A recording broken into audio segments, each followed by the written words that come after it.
금요일 금요일 저녁이면 가장 피곤한 때인데 그래도 참 이렇게 교체를 잘 해가시면서 이렇게 골고루 나오시니까 감사한 것 같아요.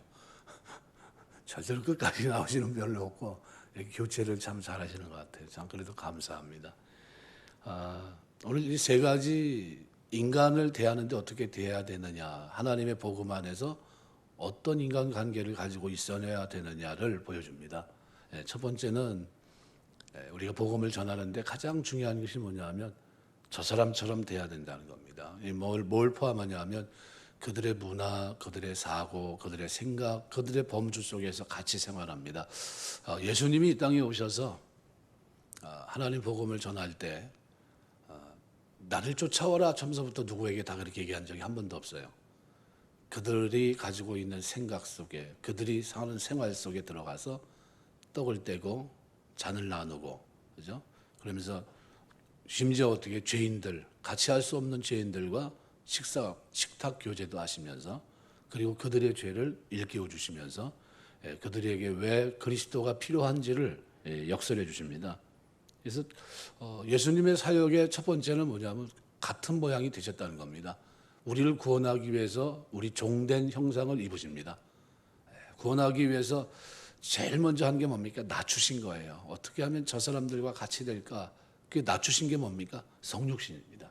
인간의 몸을 입으시고 이 땅에 오셨어요. 창조주 하나님이 인간의 몸을 입으시고 이 땅에 오신 것 자체가 뭡니까? 기적입니다. 어마어마한 낮아짐이에요. 그리고 죽기까지 또 순종하신 이 낮아짐은 또한 완전히 낮아지신 겁니다. 하나님 뜻을 준행하면서. 그래서 우리가 복음을 전할 때 제일 중요한 것이 뭐냐 하면 첫 번째는 그들의 같은 모양이 돼야 된다. 그래서 우리가 고린도서에 보면은 사도 바울이 바로 그 얘기를 합니다. 고린도 후서 12장에 보면 여러 계시를 받은 곳에 지극히 크므로 너무 자만하지 않게 하시고 내 육체 가시고 사단의 사자를 주셨으니 이는 나를 쳐서 너무 자만하지 않게 하려 하심이라. 사도 바울이 사실은 자기가 살아가는 동안에 이 가시 때문에 기도를 많이 했습니다. 그죠? 이것 때문에 고난을 많이 겪었어요. 그런데 하나님이 주시는 이 은혜는 예수님이 고난 당하신 그 목적은 우리를 고난을 면케하기 위해서가 아니라 고난 속에서 그분을 닮아가게 하기 위해서입니다. 그래서 하나님은 우리의 고난을 통해 선을 이루세요. 선은 환경으로 나타나게 되는데 바울은 질병 덕분에 많은 친구를 새로 사귀게 되고 갈라디아에서 사역에 성공하게 됩니다. 이 선, 이 토부는 우리의 성품으로 나타날 때도 있습니다. 그래서 고린도후서 말씀을 좀 아까 잠깐 봤는데 바울은 이 가시 때문에 하나님께 거듭 기도했지만 하나님은 고쳐주지 않습니다. 그래서 바울은 이 가시 때문에 무슨 생각을 가지냐면 하나님이 다른 목적이 있겠구나. 무슨 뜻이 있겠구나. 선한 목적이 있을 거라고 생각합니다. 그래서 여러분 우리가 하나님의 예정론을 생각할 때 우리가 하나님은 어떤 분입니까? 선하신 분이라는 전제를 가지고 생각하셔야 됩니다. 선하신 분. 그래서 이 7절, 9절 보면 이렇게 표현합니다. 너무 자만하지 않게 하시려고. 또 9절에 보면 그의 능력이 내게 머물게 하려 함이라. 고린도서 12장 10절 보면 나에게 이르기를 10절 보면 그러므로 내가 그리스도를 위하여 약한 것들과 능력과 궁핍과 박해와 곤고를 기뻐하노니 이는 내가 약할 그때 강함이라. 이 그리스도의 능력이 내게 머물게 하기 위해서 9절 말씀 보시면은 나에게 이르기를 내 은혜가 내게 족하도다. 이는 내 능력이 약한 데서 온전해짐이라 하신지라. 그러므로 도리어 크게 기뻐함은 날의 여러 약한 것들에 대하여 자랑하리니 이는 그리스도의 능력이 내게 머물게 하려 함이라. 그리스도의 능력이 머무는데 누구에게 머뭅니까? 약한 것들, 약한 나에게 머문다는 겁니다. 그래서 이 그리스도의 능력이 내게 머물게 하려 함이라. 이것은 뭡니까? 결국은 강건하게 했다는 겁니다. 그래서 바울은 그 가시의 고통과 연약한 심정 덕분에 하나님의 은혜를 깨닫게 되었고 더 깊은 은혜 속에 그가 들어가게 됩니다. 그래서 나중에 뭘 얘기합니까? 내 은혜가 내게 족하도다. 바울을 향한 하나님의 사랑이 과분하다는 뜻입니다. 이것은 모든 사역이 인간의 계획대로만 되는 것이 아니라는 것을 깨닫게 됩니다. 그렇다고 바울이 계획 속에 처음에 갈라디아 사람들이 구원받는 것에 어떤 바울의 사역의 대상이었나? 그건 아니었습니다. 근데 어떻게 그렇게 됐냐 하면 몸의 병 때문에 그렇게 된 겁니다.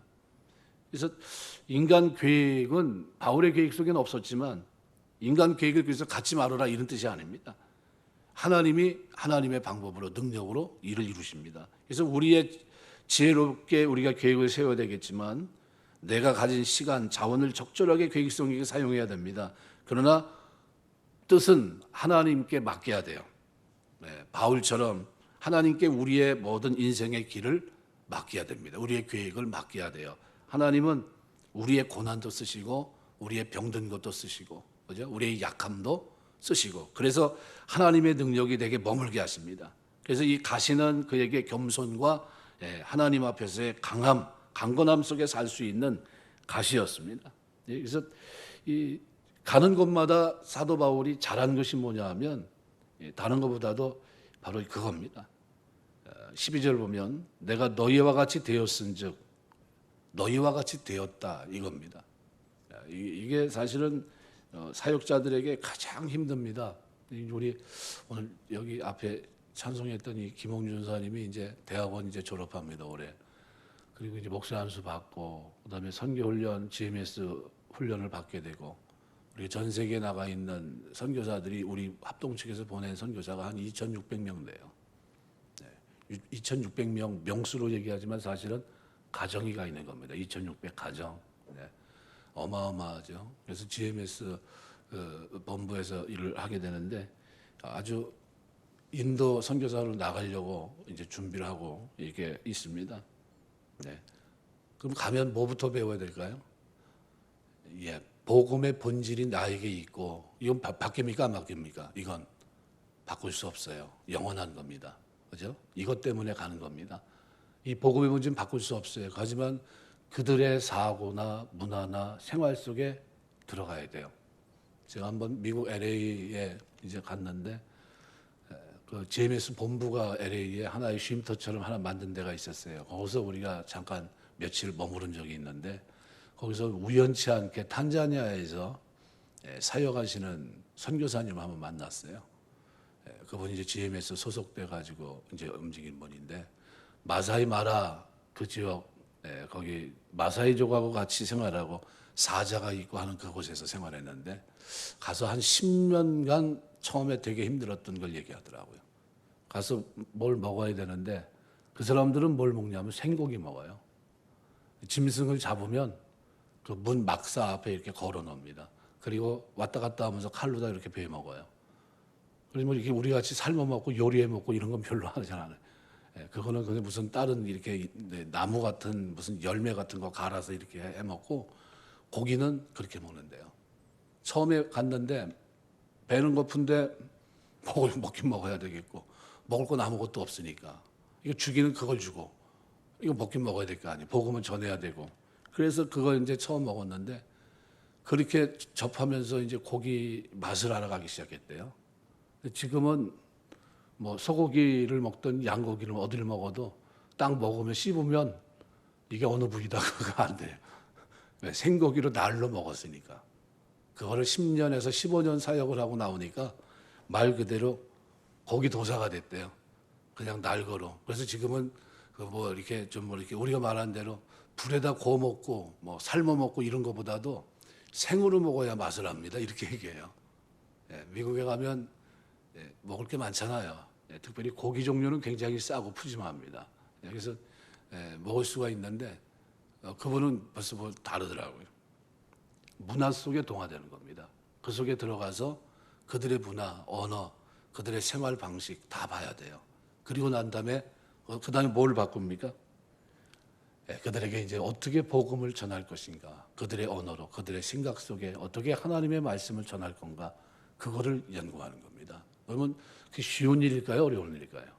대단히 어려운 겁니다. 한 사람 변화시키는 게 쉬울까요?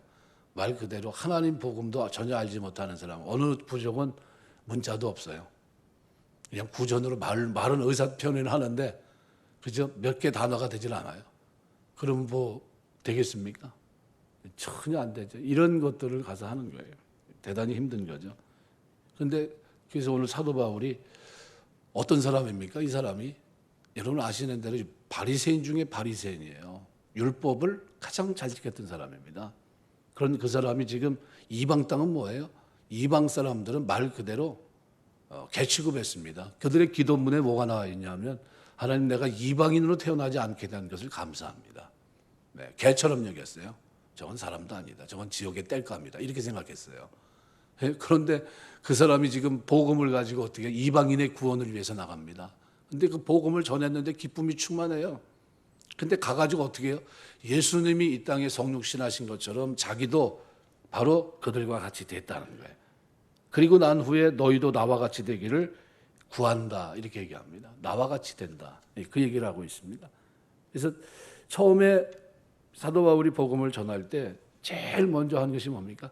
그들의 모양. 그리고 우리가 이해 폭을 조금 많이 넓혀야 됩니다. 그죠? 안 믿는 사람 예수 믿게 하려면 누가 바뀌어야 됩니까?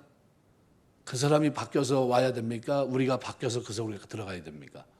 우리가 좀 바뀌어야 돼요. 얼마나 바뀌어야 될까요? 복음 외에는 싹 바꿔야 돼요. 복음 외에는. 그래서 복음을 전하는 것과 그다음에 예배는 다릅니다. 예배는 누가 드리는 겁니까? 구원받은 사람들이 드리는 게 예배예요. 복음 전하는 건 뭡니까? 그것은 방법론입니다. 방법. 어떻게 전할 것인가. 그래서 복음을 전하는 데 있어서는 어떻게 해요? 수단 방법을 가리지 말아야 됩니다. 복음을 전할 수만 있다면 최선을 다해야 됩니다.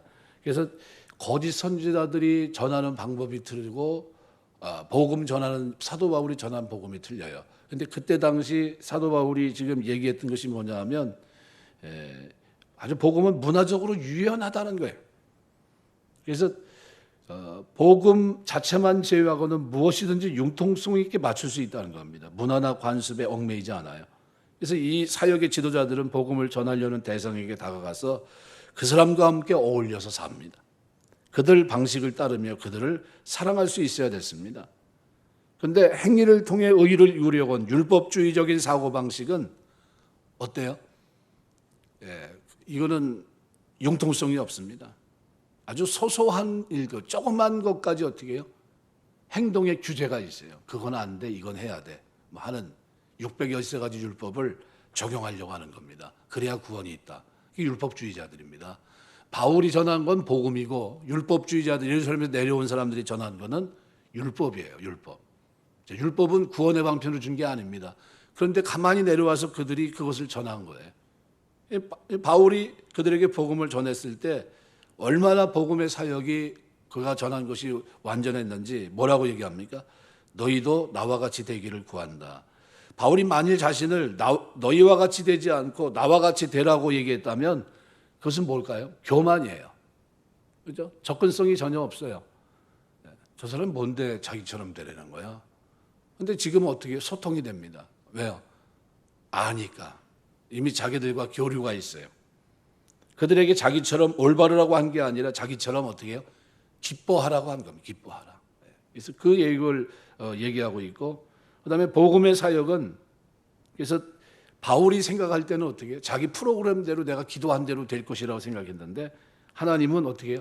하나님의 섭리 속에서 이 고난이라고 하는 자기의 육체 질병이라고 하는 이것을 통해서 하나님께서는 전혀 가능성이 없는 그곳에 문을 열어버리십니다. 그래서 13절에 보면 내가 처음에 육체 약함으로 말미암아 너희에게 복음을 전한 것 이것을 상기시킵니다. 이게 뭘 얘기할까요? 그가 갈라디아에 갈 계획에 일정이 없었다는 겁니다. 그런데 뭐 때문에 우회하고 지체하게 됐느냐? 육체 약함 때문이에요. 뭘 강행할 수가 없는 겁니다. 체력적으로 문제가 있어서. 그래서 복음을 전할 계획이 없었는데 몸의 병 때문에 어떻게 해요? 거기 머무르게 됩니다. 그런데 그때 이들이 복음을 받아들였는데 어떻게 대우했냐 하면 여기 보시면 너희에게 복음을 전한 것을 너희가 아는 바라. 너희가 시험하는 것이 내 육체에 있으되 이것을 너희가 업심여기지도 아니하고 버리지도 아니하고 너희를 시험하는 것이 내 육체에 있었다. 그러면 그건 바울이 지금 건강하다는 겁니까? 아니면 문제가 있다는 겁니까? 문제가 있죠. 그런데 여기 갈라디아 이 북쪽 이 늪지가 많은 이 밤빌리아 이 지방에는 습지에는 뭐가 많습니까? 모기가 많아요. 그래서 아마 바울이 육체 뭐 문제가 있었다. 너희를 시험하는 것이 내 육체에 있었다는 것은 뭐냐면 형편없었다는 겁니다. 아유 뭐 저 사람 뭐 얘기하면 뭐 들을 게 있겠어? 이런 겁니다. 네. 아주 외형적으로 봐도 뭔가 좀 믿을 수 없을 정도로 아주 연약한 모습. 이게 바울의 모습이에요. 아마 말라리아에 걸렸을 거다 이렇게 보는 사람이 있고 또 15절 말씀에 보면 너희 눈이라도 빼어 나에게 주었으리라. 이것을 가지고 안질에 건져서 눈에 가장 큰 문제가 있었을 거다 이렇게 보는 사람도 있고 또는 간질, 요즘은 간질이라고 얘기하지 않고 뇌전증이라고 얘기를 합니다. 뇌전증에 문제가 있을 것이다. 여러분 만일 제가 복음을 전하는데 제가 앞에서 있는 이 사람이 간질 한번 보셨나요, 여러분? 저희 학교 다닐 때 동급생 중에 하나가 그 시도 때도 없이 갑자기 발작을 일으키고 그냥 거품을 물면 손도 펴주고 이렇게 해야 돼요. 그럴 때는 어떻게 해야 됩니까? 혀를 깨물어서 혀도 어떻게 입에다 막 손수건도 집어넣고 막 이렇게 합니다. 그리고 좀 지나면 어떻게 해요? 또 정신이 돌아오고 그게 뇌전증, 간질입니다. 근데 복음 전하는 사람이 어느 날 그러고 있으면 여러분 어떻게 하실까요? 야 저거 뭐냐 이렇게 될 겁니다. 저 사람 말하는 거 들을 수 있겠어? 왜 자기 몸도 저런데 뭐 전하는 내용이야 뻔하지 않겠어? 바울이 쉽게 말하면 그런 상태였습니다. 복음을 들고 나갔는데 외형적으로 육체로는 어때요? 너희를 시험하는 것이 시험한다는 게 뭡니까? 내 육체에 있었다는 거예요. 눈이 됐든 간질이 됐든 그죠? 아니면은 말라리아에 걸려서 열병에 있든 그런 상황이에요. 그런데도 어떻게 해요? 너희가 업신여기지 아니하고 버리지도 아니하고 이 버리지도 않았다. 이 문자적으로는 침을 뱉어 경멸하다는 뜻입니다. 침을 뱉어서 경멸한다는 뜻이에요. 그러니까 바울을 업신여기거나 침을 뱉으며 경멸할 수 있는 상황인데도 불구하고 처음 복음을 전할 때 어떻게 해요? 그렇게 하지 않았다는 거예요. 오히려 뭐처럼 여겼습니까? 하나님의 천사 그리고 그리스도 예수같이 바울을 영접하고 환영했다 이렇게 얘기합니다. 뭐가 있는데요?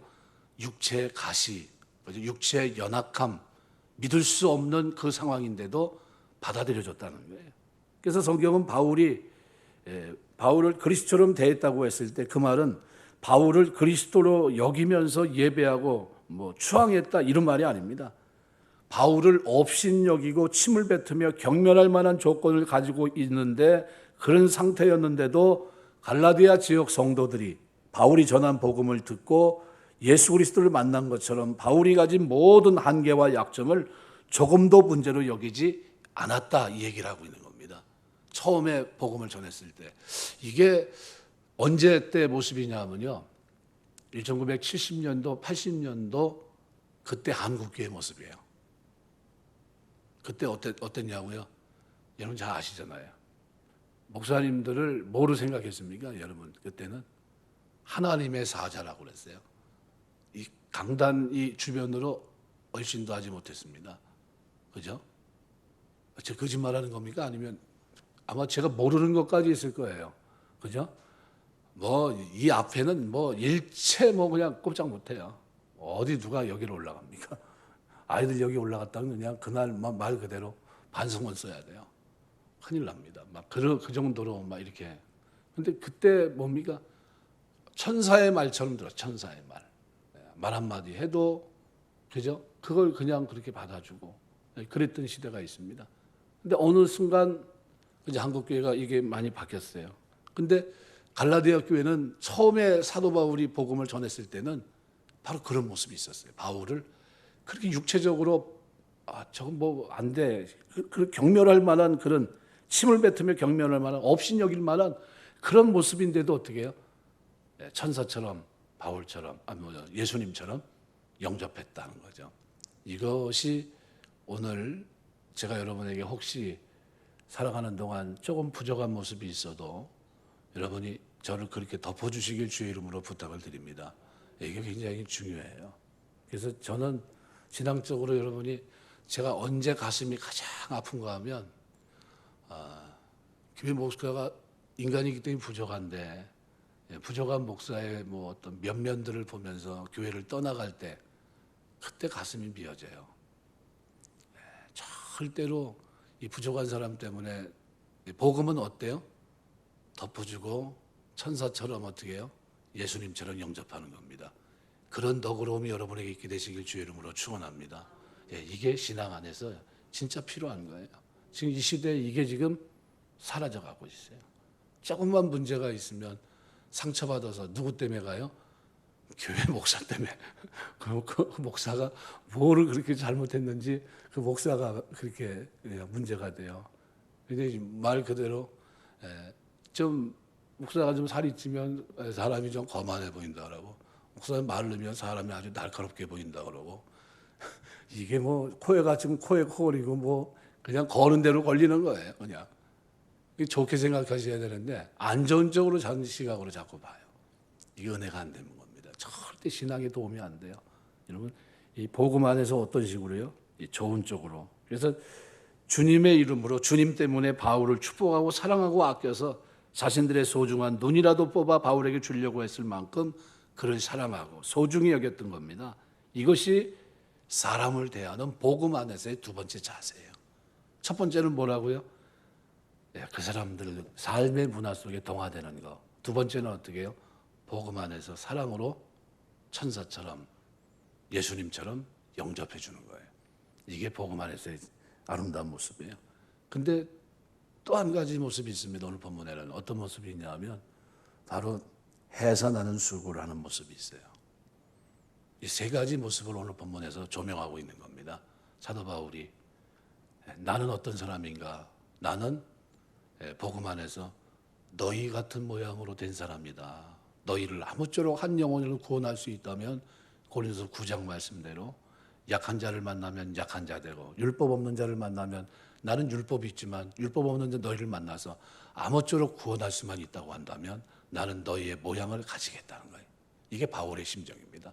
바울의 삶이었고, 그게 내가 너희와 같이 되었다는 거예요. 이거예요. 바울이 문화, 모든 이방인, 이런 모든 종, 이런 걸 다 초월해서, 남자, 여자 이런 거 초월해서 그들에게 어떻게 해요? 너희와 같이 됐다는 거예요. 너그러움이 있어요. 그리고 그들에게 뭐가 있어요? 복음 안에서 이런 영접함이 있었어요. 그런데 지금은 어떻게 됐는가? 지금은 율법주의에 빠졌어요. 지금 율법주의에 빠져서 엉뚱한 열심을 내게 된 겁니다. 엉뚱한 열심이 뭡니까?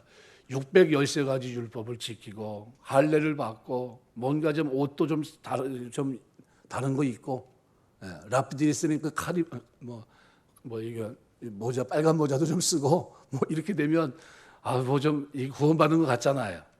근데 복음은 어때요? 그런 게 없어요. 외적으로 드러낼 그런 게 없어요. 복음은 어떻게? 그리스도를 믿는 믿음으로 은혜로 구원받는 거예요. 그러니까 이 복음을 전한 바울이를 처음에 맞이할 때는 어떻게 해요? 감격으로 영접했고 주님을 맞이한 것처럼 맞이했고, 그가 우리 문화 속에 들어와서 자신들과 함께할 때 그 기쁨이 그들에게 있었어요.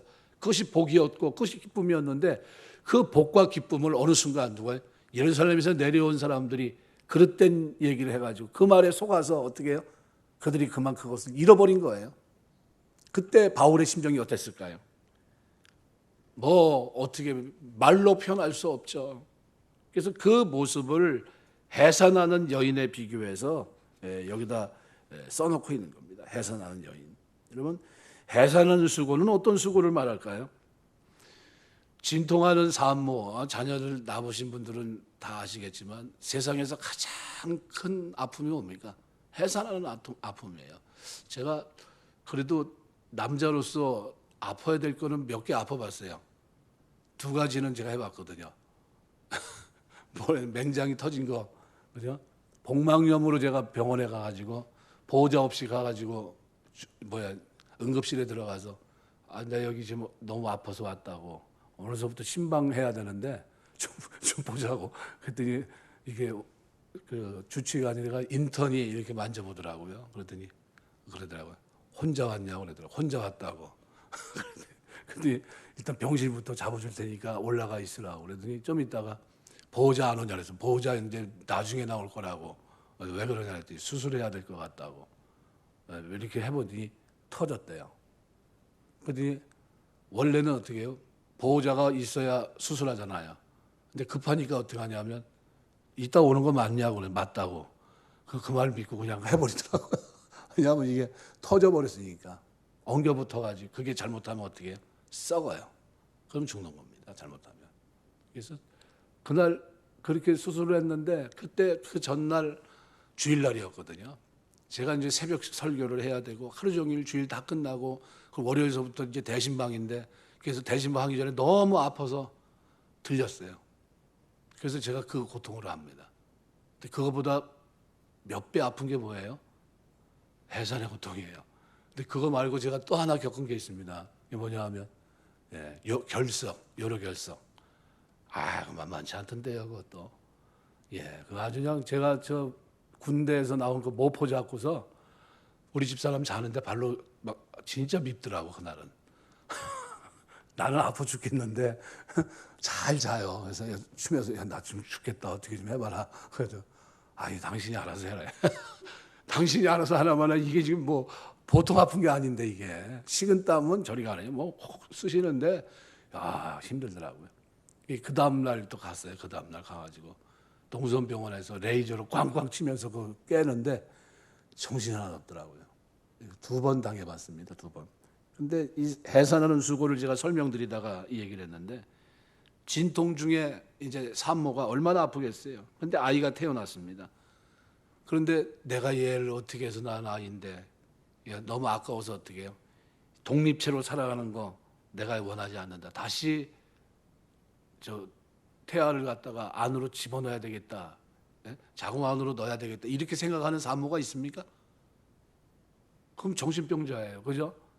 어떻게 해서 출산한 건데 양수가 터지면서 그죠? 그게 안 돼서 어떤 사람은 재앙절개하잖아요. 그렇게 해서 나왔잖아요. 근데 태에서 자라던 아이가 생명을 얻으려면 산모가 고통을 겪어야 돼요. 그래도 산모는 아기가 태에 남아있기를 원하지 않습니다. 왜요? 이제는 복음에 기초한 건강한 사역을 보여주는 놀라운 은유가 이 본문의 내용입니다. 그러니까 산모는 아기가 태에 남아있는 것 자체가 뭡니까? 문제예요. 잘못하면 죽는 겁니다. 큰일 나요. 왜요? 그거는 태어났으니까 어떻게 자라가야 되기 때문에 자라가야 돼요. 이 거짓 교사들이 뭐를 한 거냐 하면 추종자들에게 영광을 받으려고 했지만 바울은 동역자들에게 그리스도께 영광을 돌리길 원합니다. 여러분 이게 사역이 어떻게 다르냐면요. 복음을 원동력으로 우리가 사역을 하게 되면 지도자에게 정서적으로 의지해야 될 팬들이 필요하지가 않아요. 이 사역은 믿음으로 말미암는 구원을 확신하기 때문에 하나님을 기쁘시게 합니다. 왜? 전혀 사람을 본받을 이유가 없어요. 그런데 거짓 교사들은 구원을 확신했기 때문이 아니라 구원을 얻어내고 확신을 위해서 그들은 다른 뭔가를 해야 돼요. 그러니까 갈라디아 교인들에게 행위로 구원을 얻으라고 시켰듯이 자신들도 행위로 구원을 얻으려고 했고 결국은 어떤 사역, 어떤 조건들을 만들어서 이 사역을 통해 구원을 이루려고 했던 겁니다. 그러니까 이거 자체가 본질이 틀려요. 그죠? 하나는 은혜로 믿음으로, 하나는 어떻게 해요? 행위로입니다. 이게 전혀 달라요. 이거를 처음에 사도 바울이 복음을 전했을 때는 뭐래요? 기쁨이 됐고 그것이 복이 됐습니다. 그런데 그거를 어떻게 이 사람들이 잊어버린 거예요. 기쁨과 그 복을 잃어버린 거예요. 뭐를 하면서요? 율법주의를 받아들이면서 그렇게 된 겁니다. 이쯤 되니까 이제 바울이 뭐라고 표현하냐면 너희 속에 그리스도의 형상을 이루기까지 또 12절에서는 나와 같이 되기를 이것을 그들에게 당부했지만 바울은 교인들이 그리스도를 닮는 모습으로 변화되도록 자신이 본을 보입니다. 바울은 자신을 좋아하고 자신을 쫓아오라 얘기한 게 아닙니다. 나와 같이 되라고 얘기한 겁니다. 그러니까 팬을 요즘으로 하면 제자입니까 팬입니까? 라는 책이 있는데 팬을 얻으려고 하는 거 그게 아니에요. 제자는 제자. 자기처럼 그들도 그리스도를 따르게 하려고 하는데 초점이 맞춰져 있는 겁니다. 바울은 성도들이 자신에게 의존하지 않고 그리스도를 의존하기를 원했습니다. 그것을 비유한 것이 바로 이 해산의 수고예요. 해산의 수고. 이 수고를 다시 한다. 그럼 뭘 얘기하는 겁니까? 복음으로만 구원받는 것. 바로 그 얘기를 하고 있는 겁니다. 복음 외에는 없다는 거예요. 그래서 결국 복음은 사람들에게 그리스도를 의지하고 그리스도를 닮고 그리스도를 찬송하게 합니다. 복음은 우리를 사람에게 인정받고 칭송받으려는 욕구에서 우리를 해방시켜요. 그래서 잘못 얘기하면 이것이 그 사람에게는 분노를 살 수 있는데도, 그런데도 지적을 합니다. 어이 여보게, 예수 안 믿으면 죽어. 영원히 멸망해. 하나님 반드시 심판해. 이 얘기를 듣기 싫어하는지 알면서도 어떻게 해요? 뺨을 맞아가면서 던져요. 아니야, 그거 진짜야. 네, 그 얘기를 합니다. 복음에 기초한 사역의 특징은 조작이나 가식이나 아첨이 아니라 진솔한 사랑이에요. 그 사랑에 기초해요. 복음의 사역은 사역자 쪽에 희생을 요구하고 사역의 대상자 입장에서는 늘 쉽지만은 않다는 겁니다. 그러나 복음의 기초에서 그리스도를 지향하는 영원한 가치 있는 사역이 바로 그 사역이에요. 그래서 바로 이 사역을 오늘 본문에서 사도 바울은 바로 세 가지 면으로 설명해 준 겁니다. 첫 번째는 어떻게 해요? 그들의 모양이 되는 것. 두 번째는 오늘 우리가 얘기한 그대로 복음 안에서의 삶이라고 하는 것이 뭔지를 우리에게 그대로 설명해 주는데, 그거는 업신여기고 저들에게 침을 뱉고 경멸의 그런 모양이 되었음에도 불구하고 그만큼 복음 안에서 사랑을 받았던 자신의 모습을 그대로. 그래서 사람을 어떻게 대해야 됩니까? 아주 중요한 자세를 보여줍니다. 이것이 성도의 두 번째 자세예요. 천사처럼 예수님처럼 대하는 것. 이게 복음 안에서의 삶의 자세예요. 그리고 마지막에는 어떻게 해요? 구원받은 사람들, 사랑이 넘치고 은혜가 넘치고 성령 충만한 사람들의 삶 속에 뭐가 있냐? 해산의 수고가 있어요. 저들을 다시 낳아야 되겠다. 율법주의에 얽매여 있는 저들을 그리스도의 사랑으로 품고 기도하고 그들을 깨우치고 하는 그 요소를 어떻게 해요?